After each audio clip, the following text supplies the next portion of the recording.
ಇದೀಗ ಬಿಜೆಪಿಗೆ ಪರಿಷತ್ ಚುನಾವಣೆ ಅಡ್ಡ ಮತದಾನ ಏನಿದೆ ತಲೆನೋವಾಗ್ಬಿಟ್ಟಿದೆ.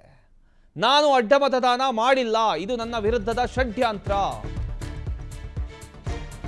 ಬಿಜೆಪಿಗೆ ಈ ಒಂದು ಪರಿಷತ್ ಚುನಾವಣೆ ಅಡ್ಡ ಮತದಾನ ಏನಿದೆ ತಲೆನೋವಾಗಿ ಪರಿಣಮಿಸಿದೆ.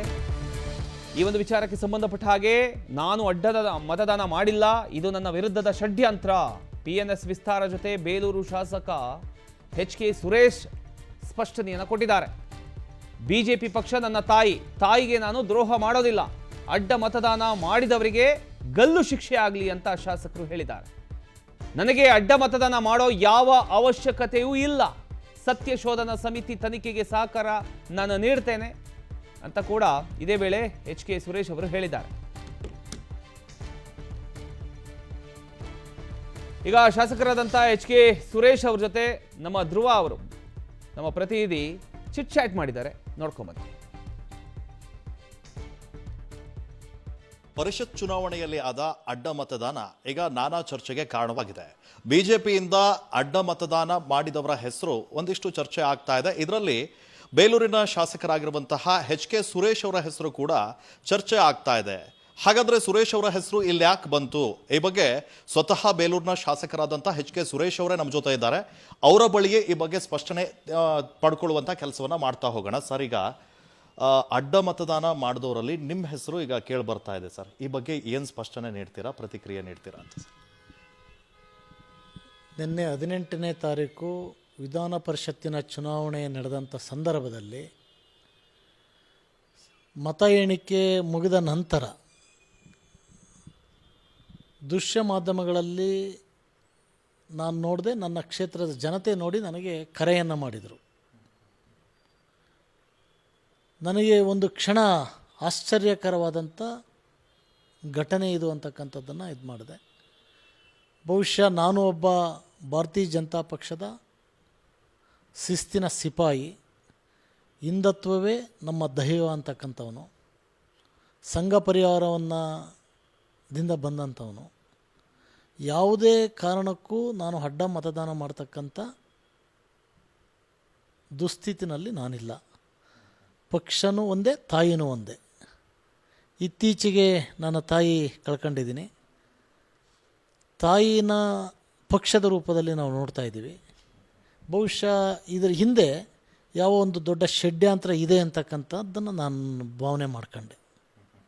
ಸರ್, ಈಗ ನೀವು ಷಡ್ಯಂತ್ರ ಅಂತ ಹೇಳ್ತಾ ಇದ್ದೀರಾ, ಇದು ನಿಮ್ಮ ಪಕ್ಷದೊಳಗಾಯ್ತಾ ಅಥವಾ ಹೊರಗಡೆಯಿಂದ ಏನಾದರೂ ಷಡ್ಯಂತ್ರ ಮಾಡಿದಾರಾ ಅಂತ? ಇದು ಒಳಗಡೆನೋ ಹೊರಗಡೆನೇ ಅಂತಕ್ಕಂಥದ್ದು ಬಹುಶಃ ನನಗಿಂತ ಚೆನ್ನಾಗಿ ನಿಮಗೆ ಗೊತ್ತಿರುತ್ತೆ.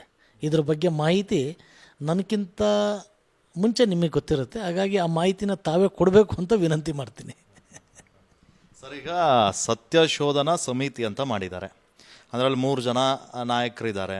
ಅವರು ನಿಮ್ಮನ್ನು ಕಾಂಟ್ಯಾಕ್ಟ್ ಮಾಡಿ ಏನಾದರೂ ಪ್ರಶ್ನೆ ಕೇಳುವಂಥ ಕೆಲಸ ಮಾಡಿದ್ರಾ ಏನಂತ ಸರ್? ಸತ್ಯ ಶೋಧನಾ ಸಮಿತಿಯನ್ನು ನಿನ್ನೆ ಸಂಜೆ ಮಾಡಿರ್ತಕ್ಕಂಥದ್ದು. ಅದಕ್ಕಿಂತ ಮಿಗಿಲಾಗಿ ಮೊನ್ನೆ ದೃಶ್ಯ ಮಾಧ್ಯಮಗಳನ್ನು ನೋಡಿದ ತಕ್ಷಣ ನಾನು ಸನ್ಮಾನ್ಯ ನಮ್ಮ ರಾಜ್ಯಾಧ್ಯಕ್ಷರು ಬಿ.ವೈ. ವಿಜೇಂದ್ರಣ್ಣವ್ರಿಗೆ ಮತ್ತು ಪ್ರತಿಪಕ್ಷದ ನಾಯಕರಾದಂಥ ಸನ್ಮಾನ್ಯ ಅಶೋಕಣ್ಣವ್ರಿಗೆ ನಾನೇ ಕರೆಯನ್ನು ಮಾಡಿ, ಈ ರೀತಿ ದೃಶ್ಯ ಮಾಧ್ಯಮಗಳಲ್ಲಿ ಬರ್ತಾ ಇದೆ, ಇದು ಸತ್ಯಕ್ಕೆ ದೂರವಾದಂಥ ವಿಚಾರ. ನಾನೊಬ್ಬ ಭಾರತೀಯ ಜನತಾ ಪಕ್ಷದ ನಿಷ್ಠಾವಂತ ಕಾರ್ಯಕರ್ತ. ಅಧಿಕಾರಕ್ಕಾಗಲಿ ಹಣಕ್ಕಾಗಲಿ ನಾನು ರಾಜಕಾರಣವನ್ನು ಮಾಡ್ತಾ ಇಲ್ಲ. ನಾನು ಪಕ್ಷದ ತತ್ವ ಸಿದ್ಧಾಂತವನ್ನು ನಂಬಿ ಸಂಘ ಪರಿವಾರದ ಮೇಲೆ ವಿಶ್ವಾಸವನ್ನು ಇಟ್ಟು ಹಿಂದುತ್ವೇ ಅಂತಕ್ಕಂಥದ್ದು ನಮ್ಮ ಧ್ಯೇಯ, ಅದರ ಮೇಲೆ ನಾವು ಕೆಲಸವನ್ನು ಮಾಡ್ತಾಯಿದ್ವಿ. ಇದು ನಿಜವಾಗ್ಲೂ ಸಹ ತುಂಬ ದುಃಖ ಆಗ್ತಾಯಿದೆ ಅಂತಕ್ಕಂಥದ್ದನ್ನು ಮನವರಿಕೆ ಮಾಡಿದೆ. ಅದಾದ ನಂತರ ಅವ್ರ ಸಂಪರ್ಕ ಹೋದಾಗ ಅವರು ಅದ್ರ ಬಗ್ಗೆ ಇಲ್ಲ, ಆ ಥರದ್ದೇನೂ ಇಲ್ಲ ಅಂತಕ್ಕಂಥದ್ದನ್ನು ಹೇಳಿದರು. ಆದರೂ ಸಹ ನಾನು ನಿನ್ನೆ ಅವರ ಅನುಮತಿಯನ್ನು ತಗೊಂಡು ಅವ್ರಿಗೆ, ರಾಜ್ಯಾಧ್ಯಕ್ಷರಿಗೆ ಮತ್ತು ಪ್ರತಿಪಕ್ಷದ ನಾಯಕರಿಗೆ, ಕರ್ನಾಟಕ ರಾಜ್ಯದ ಇನ್ಚಾರ್ಜ್ ರಾಧಾಮೋಹನ್ ದಾಸ್ಜಿಗೆ ಮತ್ತು ರಾಷ್ಟ್ರೀಯ ಪ್ರಧಾನ ಕಾರ್ಯದರ್ಶಿಗಳು, ಸಂಘಟನಾ ಪ್ರಧಾನ ಸಂತೋಷ್ ಜಿ ಅವರಿಗೆ ಪತ್ರವನ್ನು ಬರೆದು ಅಡ್ಡ ಮತದಾನದ ವಿಚಾರದಲ್ಲಿ ನಾನು ದೂರ, ಪಕ್ಷದ ತತ್ವ ಸಿದ್ಧಾಂತ ನನ್ನ ಧ್ಯೇಯ, ಹಾಗಾಗಿ ಇದರ ಪಿತೂರಿಯನ್ನು ಯಾರು ನಡೆಸ್ತಾ ಇದ್ದಾರೆ ಅಂತಕ್ಕಂಥದ್ದನ್ನು ತಾವು ಪತ್ತೆ ಹಚ್ಚಬೇಕು. ಎರಡನೇದು, ಅಡ್ಡ ಮತದಾನ ಆಗಿದೆ ಅಂತಕ್ಕಂಥದ್ದನ್ನು ಹಬ್ಬಿಸಿರ್ತಕ್ಕಂಥವ್ರು ಬಹುಶಃ ಒಳಗಡೆ ಇರ್ತಕ್ಕಂಥವ್ರು ಅಂತಕ್ಕಂಥದ್ದನ್ನು ನನ್ನ ಭಾವನೆ ಇದೆ ಅಂತಕ್ಕಂಥದ್ದನ್ನು ವ್ಯಕ್ತಪಡಿಸ್ದೆ. ಅದ್ರ ಜೊತೆಯಲ್ಲಿ ಅಡ್ಡ ಮತದಾನ ಆಗಿದೆ ಅಂತಕ್ಕಂಥ ಸುದ್ದಿಯ ಕೇಳಿ ನನಗೆ ಆಘಾತ ಆಗಿದೆ, ಕ್ಷೇತ್ರದ ಜನತೆ ಆಘಾತ ಆಗಿದ್ದಾರೆ. ಇದ್ರ ಬಗ್ಗೆ ನನಗೆ ಮಾಹಿತಿಯನ್ನು ಬೇಕು ಅಂತಕ್ಕಂಥದ್ದನ್ನು ಸಹ ನಾನು ಕೇಳಿದೆ. ಅದಾದ ನಂತರ ರಾಷ್ಟ್ರೀಯ ಅಧ್ಯಕ್ಷರಿಗೆ ಮನವರಿಕೆಯನ್ನು ಮಾಡಿದೆ.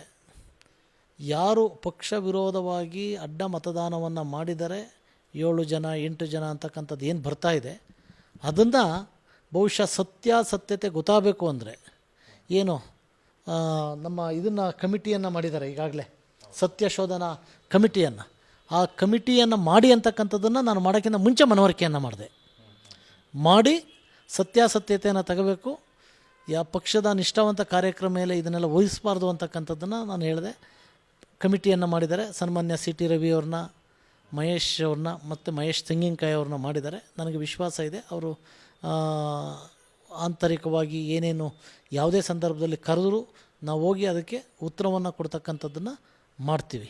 ಒಂದು ವೇಳೆ ಯಾರ ಮೇಲೆ ಅನುಮಾನ ಇದೆ, 62 ಜನದ ಮೇಲೂ ಅನುಮಾನ ಇದ್ದರೂ ಸಹ ನಮ್ಮ ಪಕ್ಷದಲ್ಲಿರ್ತಕ್ಕಂಥ 62 ಅವ್ರನ್ನ ಮಂಪರ ಪರೀಕ್ಷೆಗೆ ಮಾಡಿ ಸತ್ಯಾಸತ್ಯತೆಯನ್ನು ಹೊರತರಬೇಕು. ಈ ರೀತಿ ಪಕ್ಷದ್ರೋಹ ಕೆಲಸವನ್ನು, ತಾಯಿಗೆ ದ್ರೋಹ ಮಾಡ್ತಕ್ಕಂಥದ್ದು ಅಂದರೆ ಪಕ್ಷಕ್ಕೆ ದ್ರೋಹ ಮಾಡ್ತಾ ಇಂಥ ಕೆಲಸವನ್ನು ಮಾಡಬಾರ್ದು ಅಂತಕ್ಕಂಥದ್ದು ನಾನೇ ರಾಷ್ಟ್ರೀಯ ಅಧ್ಯಕ್ಷರಲ್ಲಿ, ರಾಜ್ಯಾಧ್ಯಕ್ಷರಲ್ಲಿ, ವಿಪಕ್ಷ ನಾಯಕರಲ್ಲಿ, ಸಂಘಟನಾ ಪ್ರಧಾನ ಕಾರ್ಯದರ್ಶಿಗಳಾದಂಥ ಸನ್ಮಾನ್ಯ ಸಂತೋಷ್ ಜಿ ಅವರಲ್ಲಿ ಮನವಿಯನ್ನು ಮತ್ತು ವಿನಂತಿಯನ್ನು ಎರಡೂ ಮಾಡ್ತೀನಿ, ಮಂಪರ ಪರೀಕ್ಷೆಗೆ ಈಡು ಮಾಡಿ ಅಂತಕ್ಕಂಥದ್ದನ್ನು.